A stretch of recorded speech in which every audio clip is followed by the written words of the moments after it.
नमस्कार। DD news के इस खास कार्यक्रम 24 की चुनौती में आप सभी का बहुत बहुत स्वागत है। मैं हूं लालचंद्र सिंह।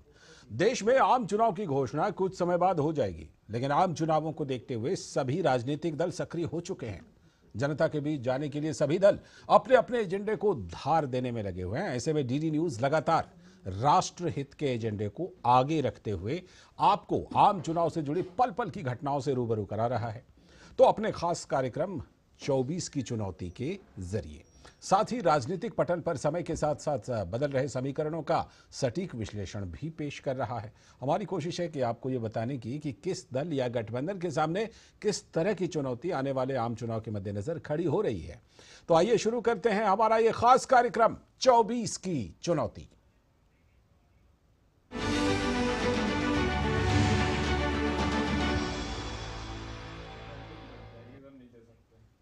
तो देश भर में लोकसभा चुनाव को लेकर बीजेपी और कांग्रेस समेत सभी पार्टियां अपनी अपनी रणनीति बनाने में जुटी हुई हैं। एनडीए 400 पार के बड़े लक्ष्य के साथ आगे बढ़ रही है, क्योंकि प्रधानमंत्री नरेंद्र मोदी ने बीजेपी के लिए ही 370 सीट और एनडीए के लिए 400 पार करने का लक्ष्य रखा है। इसी लक्ष्य को हासिल करने के लिए भाजपा पदाधिकारी, नेता और कार्यकर्ता लोकसभा चुनाव की तैयारियों में जुट चुके हैं।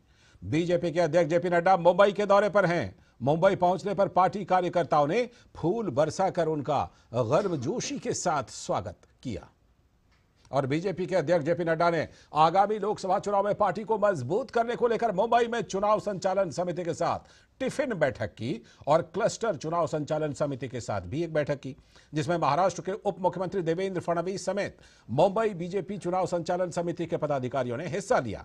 इस दौरान लोकसभा चुनाव से जुड़े विभिन्न विषयों के साथ प्रधानमंत्री मोदी के 400 पार के लक्ष्य को पूरा करने के लिए रणनीति पर भी चर्चा हुई। अब से कुछ देर में बीजेपी अध्यक्ष जेपी नड्डा कार्यकर्ता सम्मेलन को भी संबोधित करने वाले हैं।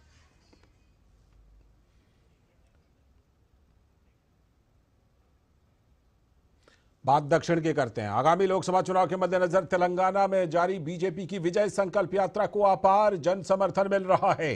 यात्रा के दूसरे दिन नारायणपेट में लोगों से मिल रहे समर्थन पर केंद्रीय मंत्री और बीजेपी की तेलंगाना इकाई के प्रदेश अध्यक्ष जी किशन रेड्डी ने खुशी जताई। उन्होंने कहा कि मोदी सरकार के प्रति लोगों का समर्थन साफ नजर आ रहा है। यात्रा के दौरान तेलंगाना के सभी क्षेत्रों में मोदी लहर का असर भी दिखाई दे रहा है। तेलंगाना में अधिकतम सीटें जीतने की रणनीति के तहत भाजपा ने 20 फरवरी को इस यात्रा की शुरुआत की है, जो राज्य के सभी 17 लोकसभा क्षेत्रों को कवर करेगी और 5,500 किलोमीटर की दूरी तय करेगी। यात्रा के दौरान 106 बैठकें, 102 रोड शो और 79 कार्यक्रम आयोजित किए जाने हैं। इसका समापन 1 मार्च को होगा। पार्टी का मानना है कि इस पहल से चुनाव में जनता की सक्रिय भागीदारी बढ़ेगी और भाजपा को राज्य में अपनी स्थिति मजबूत करने में मदद मिलेगी।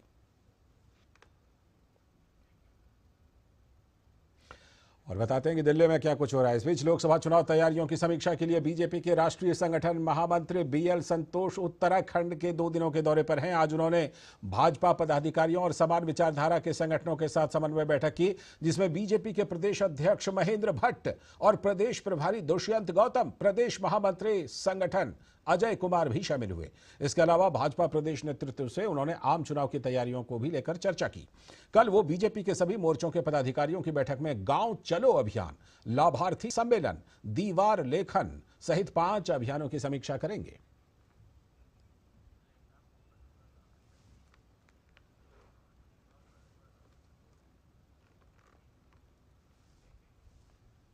और लोकसभा चुनाव को लेकर बीजेपी के तमाम बड़े नेता सक्रिय हो चुके हैं और लगातार कार्यकर्ताओं के बीच पहुंच भी रहे हैं। कल रक्षा मंत्री राजनाथ सिंह ओडिशा के दौरे पर रहेंगे, जहां वो नवरंगपुर और बरहामपुर में कार्यकर्ता सम्मेलन को संबोधित करने के साथ ही मयूरभंज में विशाल जनसभा को भी संबोधित करेंगे।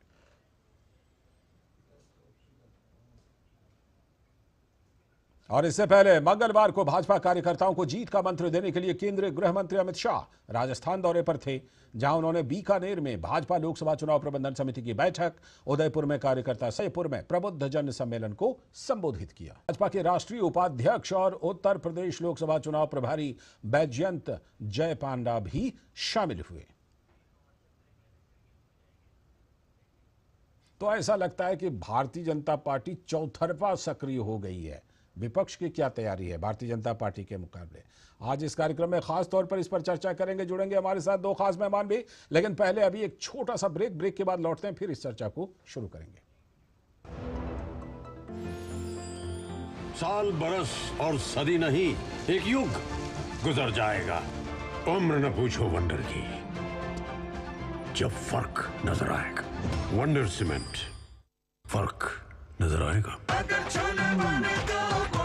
गोल्डी छोले मसाले, जहाँ जाए रिश्ते बनाए, जहाँ जाए रिश्ते बनाए, गोल्डी मसाले। यार लड्डू हम यहाँ बैठे बैठे पैसे बना सकते हैं। Amazing day. What a match this has been. Cracking shot. What a way to finish the game. मैं तुम्हारे बिजनेस आइडिया का बड़ा फैन। अब बिजनेस चाहे जो भी, एसबीआई का करंट अकाउंट तो चाहिए ना। एसबीआई करंट अकाउंट से सिंप्लीफाइड बिजनेस ट्रांजैक्शंस और ग्रेट कस्टमर सर्विस। एसबीआई, देश का फैन। ड्रीम कार है मेरी। म्यूचुअल फंड से इस ड्रीम को अपना गोल बना ले। तो पैसे नहीं यार मेरे पास। देख, लाइफ में तेरा जो भी गोल हो, बड़ा या छोटा, उसके लिए हर महीने अलग अलग एसआईपी में इन्वेस्ट कर। जितना बड़ा गोल उतना बड़ा अमाउंट और उतना ज्यादा टाइम। ये तो सही है। म्यूचुअल फंड निवेश बाजार जोखिमों के अधीन है। योजना से जुड़े सभी दस्तावेजों को ध्यान से पढ़ें। जब दांत खाज की खुजली पे ना हो काबू तो उसे गमछे से नहीं छुपाते बाबू। तो फिर उसे भगाए कैसे? जालिम लोशन लगाकर दांत खाज की खुजली एक्जिमा जड़ से निकाले। अभी खरीदे जालिम लोशन। अरे भाई, तुम्हें तो बहुत खांसी आ रही है। चलो पास में ही और बताऊं, मोदी जी ने प्रधानमंत्री भारतीय जन औषधि केंद्र खुलवाकर महंगी दवाइयों से मुक्ति दिला दी है हम सबको। यहाँ दवाइयाँ सस्ती और अच्छी मिलती हैं। ये तो जानता हूँ, पापा भी वहीं से दवाई लेते हैं। देखा, सबको उत्तम स्वास्थ्य सेवा सुविधा देने की मोदी जी की गारंटी। करोड़ों लोग लाभ ले रहे हैं, आओ हम भी लें। मोदी की गारंटी यानी हर गारंटी पूरा होने की गारंटी। महंगे इलाज की छुट्टी, मोदी की गारंटी। साल बरस और सदी नहीं, एक युग गुजर जाएगा। उम्र न पूछो वंडर की, जब फर्क नजर आएगा। वंडर सीमेंट, फर्क नजर आएगा।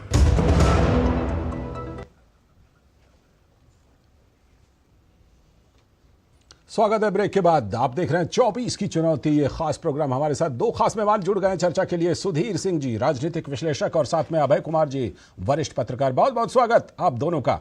मैं शुरुआत सुधीर जी से करता हूं। सुधीर जी, ऐसा लगता है जैसे कि भारतीय जनता पार्टी ने पहले भी 400 दिन जब रह गए थे चुनाव के, तो उन्होंने अपना एक लक्ष्य निर्धारित किया था कि भाई अब 400 दिन रह गए हैं। अब जिस तरह से भारतीय जनता पार्टी अपने कार्यक्रम को आगे बढ़ा रही है, चुनावी कार्यक्रमों को, ऐसा लग रहा है जैसे स्लॉग ओवर में, जो क्रिकेट की भाषा में कहना कि स्लॉग ओवर वाली बैटिंग जैसी नजर आ रही है। देखिए, भारत एक बहुत बड़ा देश है। वोटिंग को का मनोबल ऊंचा करने के लिए भी तरह तरह के संबोधन हो रहे हैं। अभी दिल्ली में राष्ट्रीय परिषद की बैठक हुई, जिसमें 11,000 के करीब नेता और कार्यकर्ता शामिल हुए। इसी तरह से स्थानीय स्तर पर आप देख रहे हैं, बीएल संतोष जी अभी उत्तराखंड में हैं, अमित शाह जी राजस्थान में थे। तो ये तमाम बड़े नेता घूम रहे हैं चारों तरफ। तो चुनाव तो अब मुश्किलन 2-3 हफ्ता बचा है। मुझे लगता है 10-5 के आसपास अनाउंसमेंट हो जाएगा। जी। तो उसके बाद तो फिर पार्टियों को इस तरह के सांगठनिक हिसाब से चुनाव को देखने का, तैयारी करने का अवसर नहीं मिलेगा। और ये जो अभी अवसर है, पीछे आगे जो 20-22 दिन है, उसका इस्तेमाल भारतीय जनता पार्टी बखूबी कर रही है और निश्चित तौर पर उसको एक बढ़त इससे मिले। ठीक है, लौटता हूं आपके पास और अभय जी के पास चलता हूं। अभय जी, एक बड़ी लाइन भारतीय जनता पार्टी इस चुनाव में भी खींच रही है, जो लाइन निश्चित तौर पर मुझे लगता है कि विपक्ष की पार्टियों को ऐसी बहुत ही बड़ी दिखाई पड़ रही होगी और बड़ी चुनौतीपूर्ण लग रही होगी। जी बिल्कुल, आपने जैसे कि अभी सुधीर जी बता रहे थे, या ऐसा है कि राजनीति एक ऐसा भी गेम है जहां पर अपनी मजबूती और अपोनेंट का कमजोरी को कैसे मैक्सिमम गेन किया जा सकता है, इसका भी नाम राजनीति है। कि राजनीति में हम अपने स्ट्रेंथ है उसका कैसे मैक्सिमम प्रयोग करें और ऑपोजिशन के वीकनेस को कैसे हम कैच करें। तो नरेंद्र मोदी जी ने और बीजेपी ने सबसे पहले काम किया कि नरेंद्र मोदी जी ने भारत के राजनीति को 24x365 मतलब 24 घंटे और सालों भर वाला राजनीति बनाया। क्यों? क्योंकि नरेंद्र मोदी को पता था कि अभी जो उनका ओपोनेंट है, चाहे राहुल गांधी हो, चाहे बिहार में तेजस्वी हो, यूपी में Akhilesh Yadav, they are seasoned politician. वो लोग सीजन पॉलिटिशियन, वो लोग हमेशा पॉलिटिक्स करने वाले नहीं है। महाराष्ट्र को भी शामिल कर लीजिए, जिस तरह वहां पर एनसीपी और शिवसेना रहा है। तो एक तरफ जहां एनडीए लोकसभा चुनाव को लेकर मजबूती के साथ मैदान में उतर रही है, तो वहीं जहां तक विपक्ष की बात है तो विपक्ष भी क्या कुछ कर रहा है उसको लेकर हम बात करेंगे। एनडीए लोकसभा चुनाव को लेकर मजबूती के साथ मैदान में उतर रही है।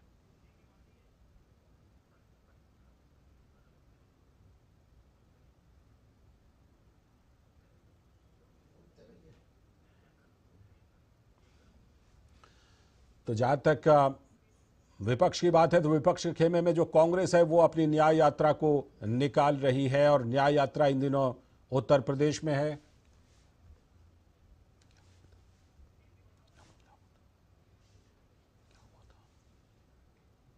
सो रहे हो।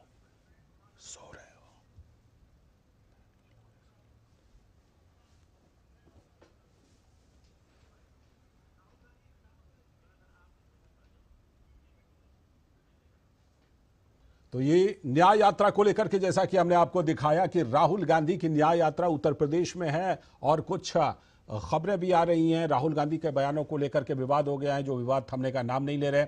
अब काशी के युवाओं और रामलला की प्राण प्रतिष्ठा को लेकर कांग्रेस नेता राहुल गांधी के आपत्तिजनक बयान पर सियासत गर्मा गई है। राहुल के विवादास्पद बयानों पर बीजेपी हमलावर है। अमेठी में जनसंवाद यात्रा कर रही केंद्रीय मंत्री और अमेठी से सांसद स्मृति ईरानी ने कहा कि राहुल गांधी ने काशी और यूपी का अपमान किया है। उन्होंने कहा कि उनकी इस अभद्र टिप्पणी से पता चलता है कि राहुल गांधी के मन में उत्तर प्रदेश के लोगों और युवाओं के लिए कितना विष भरा हुआ है।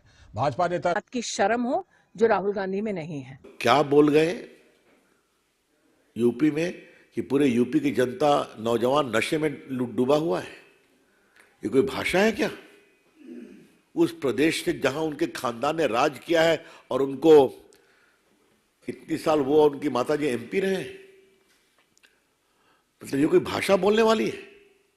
वो यूपी में जहां अभी हाईएस्ट इन्वेस्टमेंट आया है, जहां प्रधानमंत्री ने हजारों करोड़ का पूंजी निवेश किया है, जहां नौकरी के अवसर मिल रहे हैं, और वहां ये कह रहे हैं कि पूरा यूपी का नौजवान आजकल नशे में डूबा हुआ है। Rahul Gandhi ji, shame on you.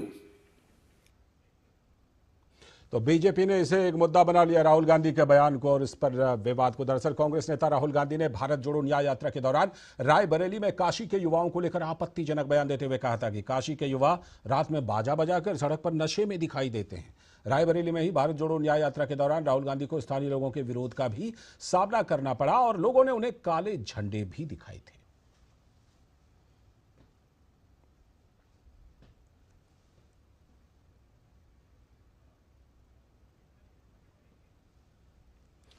Ram मंदिर के मुद्दे पर भी राहुल गांधी की गलत टिप्पणी पर भाजपा नेता रविशंकर प्रसाद ने राहुल गांधी पर हमला बोलते हुए कहा है कि वो अपनी यात्रा के दौरान लगातार देश का अपमान कर रहे हैं। उन्होंने कहा कि क्या राहुल को फ्री पास मिला हुआ है कि देश को शर्मसार करते रहते हैं। उन्होंने कहा कि राहुल गांधी प्रभु राम को लेकर इस तरीके से टिप्पणी करना बंद करें।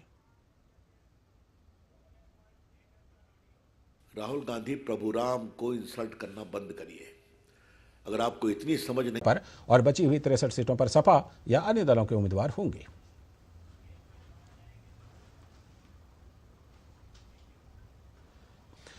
तो इसी पर चर्चा करने के लिए हमारे दोनों खास मेहमान जुड़े हुए हैं। दोनों से जुड़ते हैं और चर्चा को आगे बढ़ाते हैं। सुधीर जी, सबसे पहले आपके पास आ रहा हूं, ये बताएं कि जो ये गठबंधन आखिरकार हो गया और लगता है कि अब शायद कांग्रेस और समाजवादी पार्टी कम से कम, क्योंकि जयंत चौधरी वगैरह तो निकल चुके हैं, कहीं ना कहीं ये एक तरह से दोनों दलों की मजबूरी भी है कि भाई लाख नाराजगी हो लेकिन साथ तो आना पड़ेगा। देखिए, 2019 के लोकसभा चुनाव का संदर्भ अगर लेते हैं तो उत्तर प्रदेश में अखिलेश और मायावती साथ आए थे। इसके बावजूद कांग्रेस भी साथ थी लगभग, तो 16 सीट मिले। तो मायावती जी इस बार अलग लड़ने का ऐलान कर चुकी हैं। अखिलेश जी और कांग्रेस में अलायंस हुआ 17 और 63 सीटों का जी। तो उत्तर प्रदेश देश के उन चुनिंदा राज्यों में है जहां विपक्ष चुनाव शुरू होने से पहले ही चुनावी राजनीति में बहुत पीछे चली गई है। चूंकि 2019 में इतनी कंबाइंड और मजबूत विपक्ष होने के बावजूद भी उत्तर प्रदेश में भारतीय जनता पार्टी ने 50% वोट को क्रॉस किया था, और इस बार वो लक्ष्य मुझे लगता है कि 55 से 60 के बीच रहना है। तो ये उत्तर प्रदेश में जो लड़ाई है बिल्कुल एक तरफा है। राहुल गांधी अपने अनाप शनाप बयानों से कुछ ध्यान आकृष्ट करना चाह रहे हैं लोगों का।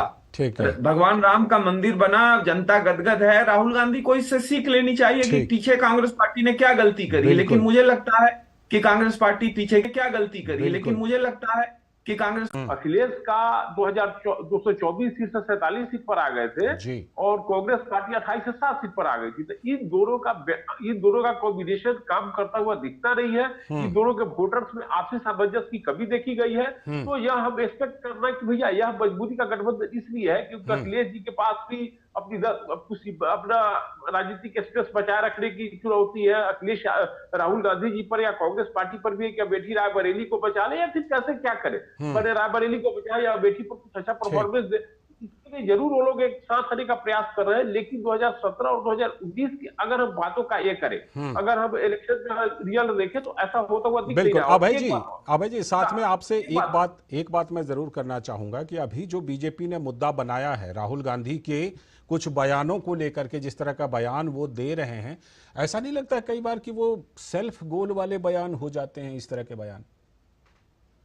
जी देखिए, मैं एक राजनीतिक विश्लेषक हूँ, बिल्कुल मैं थोड़ा सा बोलने में परहेज करूंगा क्योंकि देखिए बिल्कुल सही बात है। राहुल गांधी का अनेकों ऐसा उनका मैंने रेटोरिक है, उन्होंने बोलते बोलते ऐसी बातें बोल गए हैं क्योंकि बीजेपी के लिए बैठे बैठाए बहुत बड़ा इशू दे देता है, बहुत बड़ा मुद्दा दे देता है। बीजेपी को कैश करने में पीछे नहीं रहती है। तो राहुल गांधी को भी चाहिए कि वो अपने आप को संभल करके ऐसे करे बिल्कुल उनकी बात का। और एक चीज मैं और करूंगा कि राहुल गांधी से पहले तमिलनाडु से कन्याकुमारी, तमिलनाडु से कश्मीर तक का यात्रा किए थे। उस क्रम में 2 बाइपोल हुए थे। बुड्डू गोडे असेंबली बाइपोल हुआ था तेलंगाना में, और जलंधर लोकसभा सीट हुआ था पंजाब में, और दोनों सीट कांग्रेस बुरी तरह हार गई थी। विधानसभा सीट जो कांग्रेस के पास था उसमें कांग्रेस की जमात को आशीर्वाद दे चुकी है, देती रहेगी। इसलिए कि बिहार के लोगों को विकास चाहिए, सम्मान चाहिए, न्याय चाहिए, बिहार को उन्नति चाहिए। और 15 वर्षों के इतिहास को बिहार देख चुका है कि आरजेडी का इतिहास क्या रहा है। 17 महीनों में तेजस्वी जी उप मुख्यमंत्री रहते हुए क्या क्या किए हैं, किस प्रकार का तांडव हुआ है, वही बिहार की जनता देखी है। तो जन आशीर्वाद यात्रा पर निकले हैं, उससे उनको कोई लाभ मिलने वाला नहीं है। जनता पूरी तरह से नरेंद्र मोदी जी के साथ है, इंडिया और भाजपा के साथ है। तो बिहार में आरजेडी के ऊपर तांडव का आरोप लगा रहे थे। तांडव की खबरें इन दिनों पश्चिम बंगाल से भी हैं, जहां बीजेपी ने संदेश खाली मामले को लेकर कांग्रेस नेतृत्व समेत इंडी गठबंधन के नेताओं की खामोशी पर भी सवाल उठाए हैं। बीजेपी नेता रविशंकर प्रसाद ने कहा कि सीपीएम ने अब तक कोई औपचारिक विरोध नहीं किया है और वोटों की राजनीति के चलते राहुल गांधी से लेकर इंडी गठबंधन के सभी नेता इस मुद्दे पर खामोश हैं। संदेश खाली में जो हो रहा है उसे हम दुर्भाग्यपूर्ण मानते हैं। इतनी भी हिम्मत नहीं है कहने की, हमें लज्जा हो रही है, इतनी भी हिम्मत नहीं है कहने की। तो इसे क्या कहा जाए? बीजेपी सारे बिखरते हुए इंडिया गठबंधन के नेताओं से एक सवाल करना चाहती है, आप क्यों खामोश हैं? क्यों खामोश हैं? क्या देश की संदेश खाली की बहनों माताओं की इज्जत का कोई आपके लिए पैमाना नहीं है क्या? स्थान है। निश्चित तौर पर ये जितनी आलोचना की जाए संदेश खाली वाले मामले की उतनी कम है, सच बात। हाँ। सारे पॉलिटिकल पार्टी चुप हैं इस पर। बिल्कुल, उसी को लेकर बीजेपी ने हमला बोला है। समय की कमी है, मुझे अभय जी के पास भी एक टिप्पणी के लिए जाना है। अभय जी बताइए, किस तरह संदेश खाली की जो गूंज है, आपको लगता है कि ये इसकी गूंज कहीं ना कहीं पूरे देश में सुनाई पड़ेगी? जी बिल्कुल। तब जबकि यह घटना हुई और इस घटना के बाद सरकार का जो नकारात्मक रुख रहा, और तब जबकि वहां की मुख्यमंत्री खुद महिला, तो हम लोग एक्सपेक्ट कर रहे थे कि मुख्यमंत्री महिला है तो इस केस पर उसको अच्छे से मतलब इस टैकल करेगी। लेकिन उनका जो लैकेजाइडल एटीट्यूड रहा, उन्होंने जो नकारात्मक छवि अपनाई, उससे थोड़ा सा ऐसा लग रहा है। चलिए, समय की कमी है, हम फिर कभी जरूर मिलेंगे तो और ज्यादा इन सब मुद्दों पर चर्चा करेंगे। फिलहाल बहुत बहुत शुक्रिया सुधीर जी आपका भी और अभय जी आपका भी जुड़ने के लिए। धन्यवाद। तो इसी के साथ आज के इस खास प्रोग्राम 24 की चुनौती में इतना ही। हमें दीजिए अनुमति। नमस्कार।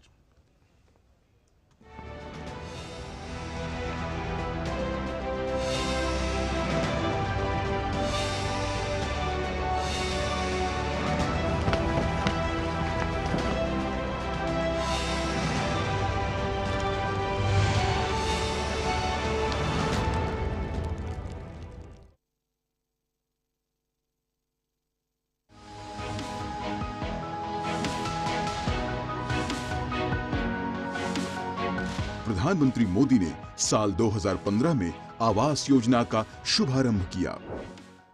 प्रधानमंत्री आवास योजना के तहत शहरों में बहुत ही कम समय में लाखों घर बनाकर दिए जा चुके हैं। प्रधानमंत्री आवास योजना का मतलब सिर्फ गरीब परिवारों को पक्की छत देना नहीं, बल्कि उन्हें आर्थिक रूप से सशक्त बनाना है। प्रधानमंत्री शहरी आवास योजना के बजट को मिली बढ़ोतरी। प्रधानमंत्री योजना के तहत मिलने वाली सब्सिडी को दिसंबर 2024 तक बढ़ाया। प्रधानमंत्री शहरी आवास योजना के तहत 1 मिली मंजूरी। 113 लाख से अधिक घरों का निर्माण कार्य पूरा। 22.77 लाख से अधिक श्रमिकों, कंडक्टर, रिक्शा चालकों को मिला प्रधानमंत्री आवास योजना का लाभ। सरकार के अनूठे प्रयासों से असहाय परिवारों